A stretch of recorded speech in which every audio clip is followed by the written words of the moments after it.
Yo, what's going on, everyone? It's Brian and Jim here, Drink a Beer and Play a Game, and today we are finally checking out Bionic Commando for the NES. Yes, and this came as a Patreon review request from Randy of The Rich Dickman Show.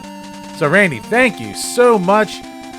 This is a game that's always on this list of like top NES games ever, or not even hidden gems. It's just like, it's always lauded, and it's a game I've never spent more than 10 minutes on before this. It's an interesting one, I'll say that. We're going to get to that now.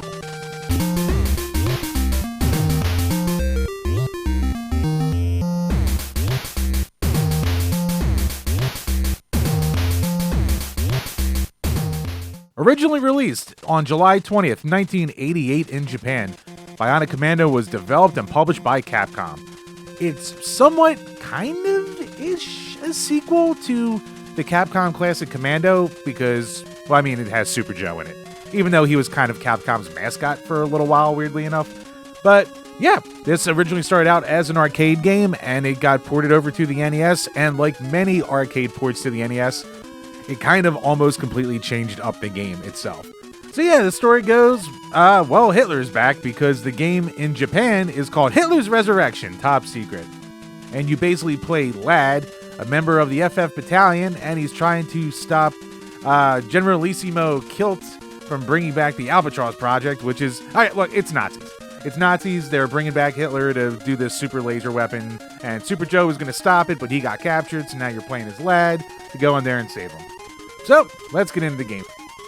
The graphics. Gotta be honest, when you consider a game from this time, it actually looks pretty damn good, and anything coming from Capcom in these days, you know they put a lot of effort in here. So, while you look at this screen and you might think there's 19 levels, the reality is you're going through 12 levels and the rest are really neutral zones. Jim will touch on that in a second, and all the neutral zones look like this. They're pretty damn standard. But of the 12 levels you're going to explore, there is a pretty decent amount of variety here. Now, some of them have a lot more detail. You'll have the mountains in the background. You might have this kind of snowy glacier look. So they can vary. However, as you would expect, there are a lot of reused assets, and that really comes into play when you're facing the enemies. These guys in red, they can get annoying and just be an eyesore after a while. And while there are a few varieties, like the big guy and the guy on this little tank, it's not enough to keep you thinking, wow, this game looks great. You do come across a few different bosses, and some of them are just really super soldiers, and they're a little bit more detailed. And while we might not knock the game too much for its presentation, one thing I did have to knock it for. I mean, they made Lad a redhead. Soulless Ginger, some hero. So, while the game is fine, and we will give it credit, it can stay pretty damn smooth. And if you are on a little grappling spree, the frame rate doesn't drop too much, so I'll give it credit there. But when it comes to scores, Jim gave it a 7, I gave it a 6 for that damn ginger.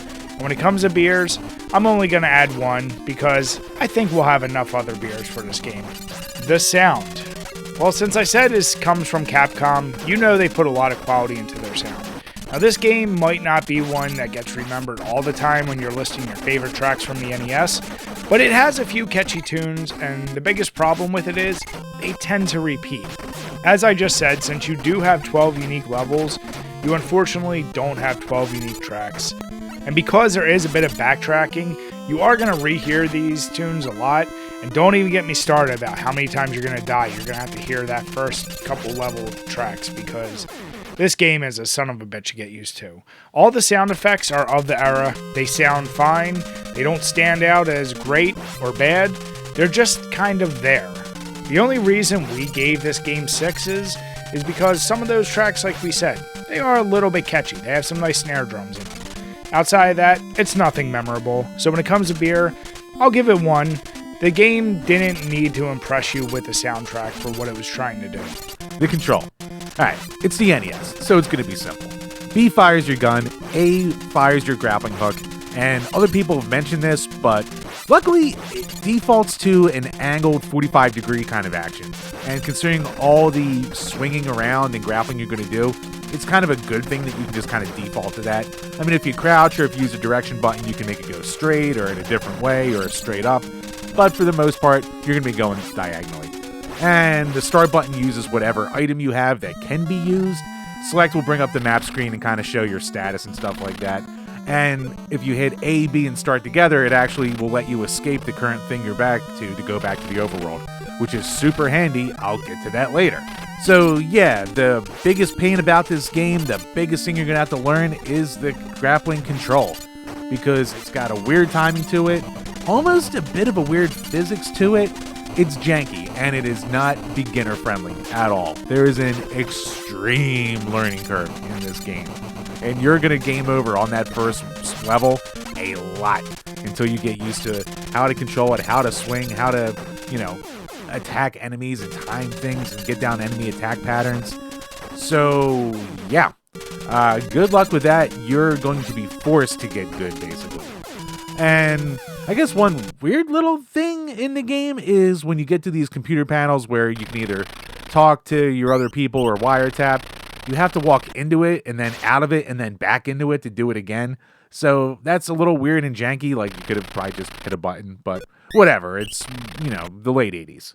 So overall, we gave it 5s. It's perfectly fine. Some people, I'm sure, would give it way higher scores, but let me put it this way. I played through this game 3 times, and by the end, I still feel like I barely got the hang of the grappling. So when it comes to beer, I'm going to give it... You got the hang of the grappling? Ah! So when it comes to beers, well, I was going to add 2, but now I'm going to add 3. 2 for the pain in the ass that the grappling is, and the third one for Brian's goddamn pun. The gameplay.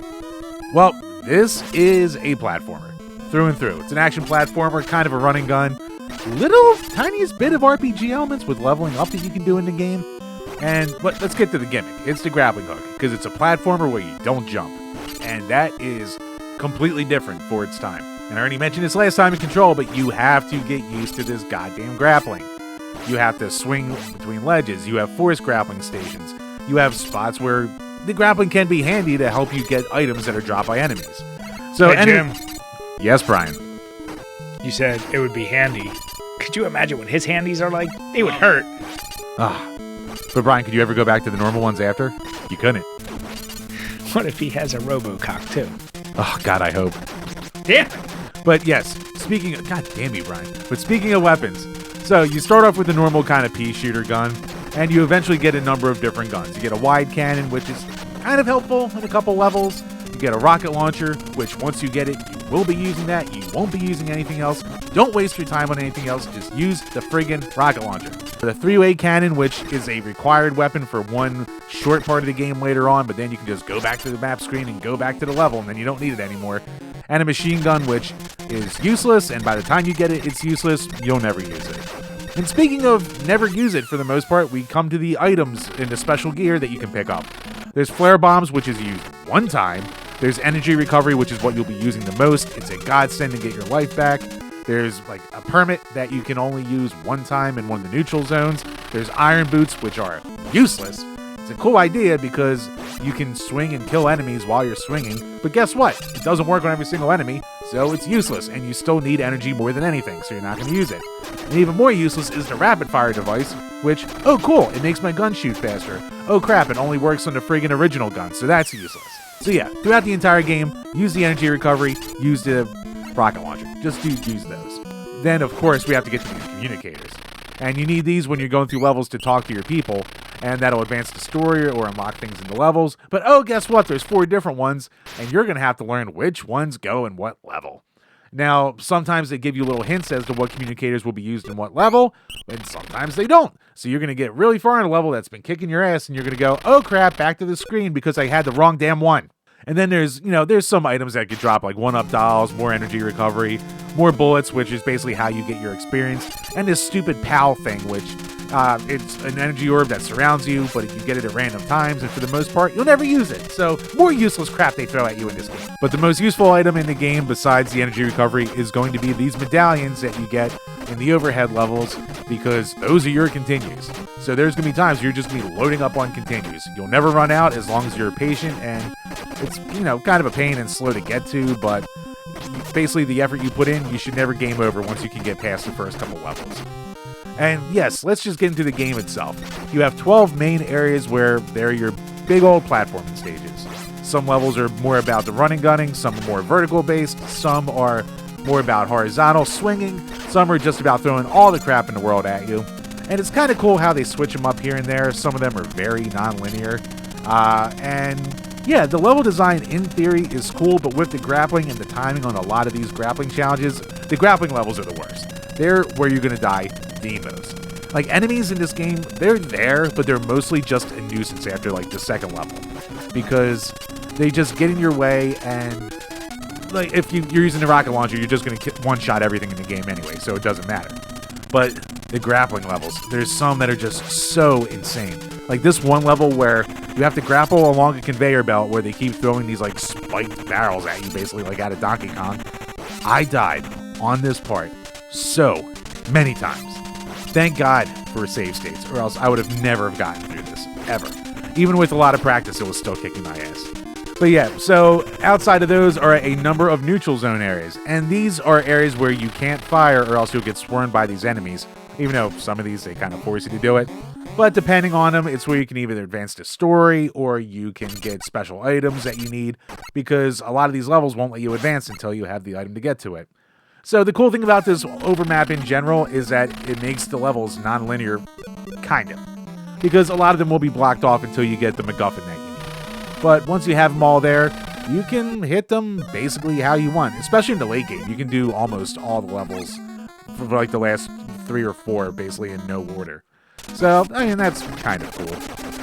The end goal of every level is to destroy the computer core, which you can either have levels filled with common enemies that are swarming you, or a couple different types of super soldiers, or these giant robots. But guess what? For the most part, you can just ignore all these hassles, blast the computer core 3 times with the rocket launcher, and the level's over. Don't even waste your time trying to fight these bosses. Just ignore them, shoot the thing, just finish it off, make your life easy. And that's kind of where the game kind of falls apart in a little bit, is because they have these cool ideas, they have these cool progression of items, they have these cool, like, you know, things they implement, but they either almost never use it or you can just bypass it. Like, I beat the game without ever picking up one of the damage-reducing items, the helmet, because they kind of, like, give you a little hint as to how to find it. I didn't find it my first 2 playthroughs, and it didn't friggin' matter anyway. So, it would have been nice, I guess, but then, like, 3 levels later, you get the bulletproof vest anyway, which, depending on who you talk to, one's better than the other. Like, the helmet will stop the first 3 hits that hit you, the bulletproof vest will stop every other bullet that hits you, so pick your poison. And also, you might want to do a little grinding in the beginning, because having extra health is a huge bonus. Even though after you get, like, 5 vials, it's, like, super crazy how much, like, grinding you have to do, so you'll get bored and you'll just plow through stuff anyway. But, with all that being said, I gave it a 7, and Bri gave it a 5. I'm the one who had to spend more time with it, so I'm more forgiving of it, and I played it more. I definitely got to experience what the game was going for, but man, sometimes there's just way too much bullshit thrown your way. And for anyone who quits after like 10 minutes and never goes back, I don't blame you. And when it comes to beer, I'm going to add 3 beers again. 1 for the mostly useless items. 2 for the extreme learning curve in this game. And 3, one little happy beer for, right, this is no spoiler. It's got the coolest cutscene probably on the entire NES as Hitler's head explodes. It couldn't be any gorier. It's awesome. The originality. Well, Jim just said a mouthful, and I'll be honest. When I think about this game, it feels more original than it actually is. And it comes down to one thing. It's the grappling mechanic. Yes, there is a lot of adventure elements in here, and like Jim said, you could almost call it an RPG. What it felt like to me was how I felt playing Legend of Zelda. Like, you get things that upgrade your weapons, upgrade your health, get the continues.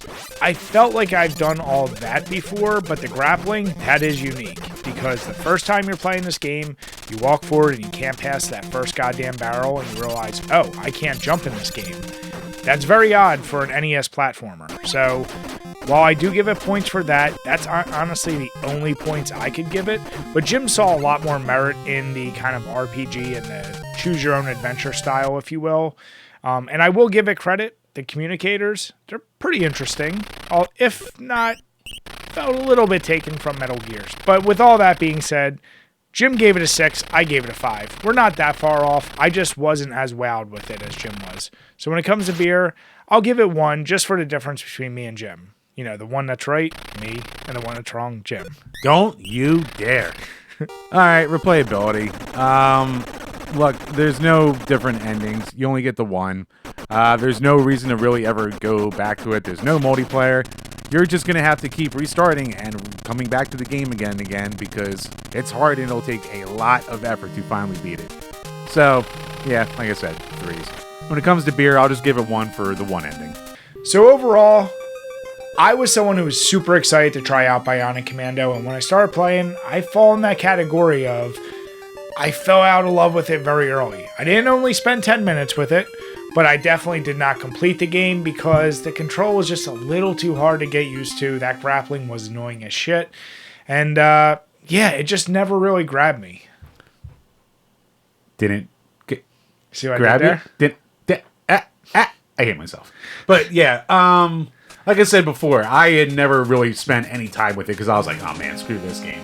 And like being the one who played through it 3 goddamn times, I really do respect what it went for, but unfortunately in a lot of ways it's just a product of its time. I don't blame anyone out there for quitting again after like only a short amount of time because it is frustrating. But I mean, it is satisfying to actually like be able to get to that end screen of the game. It's just like a shame that there's so many cool ideas, but they just half-ass so many of the items and so much of the level design sometimes. And really just the fact that like every weapon is useless except for one. Like that's just like, come on, man. So there's just a lot of frustration with it. I can see why for its time people really love it because of how different and kind of unique it is. But you know, 2024 going back to play it, it probably won't be for everyone. Yeah. So when it comes to scores, Jim gave it a 6. I gave it a 5. Obviously, I wasn't as impressed. Jim gave it a lot more time. And maybe that's how most people are going to feel. But when we combined all of our scores together, it comes out to a 5.5. So it's just above average. It's one that we really can't recommend that strongly. We understand why it might have its fans. We're just not those fans. So, Randy, we want to say thank you so much for recommending it. It's still way better than Body Harvest. Check out the Rich Dickman Show, everybody. And yeah, way better than Body Harvest. Yeah. So, with another game with cool ideas and terrible execution. Same with Shadow the Hedgehog. Man, we have a theme going with these Patreon reviews, don't we? So with that, guys, we want to say thank you all for watching the review. Let us know your comments below. What do you think of the game? Will you try it? And with that, we want to say have a good night, everyone. Cheers. Cheers, everybody. When it comes to beer pairing, I'm going to go with the Bionic West Coast IPA coming to us from the Ocean Reach Brewing Company. This comes in at 6.25% and is the perfect beer for a game like this because you want something strong enough to help dull your senses when you're dealing with the pointless deaths, but you can't have something so strong that you can't complete the grapples. So grab a 6-pack and enjoy. But remember to drink your beers and play your games responsibly.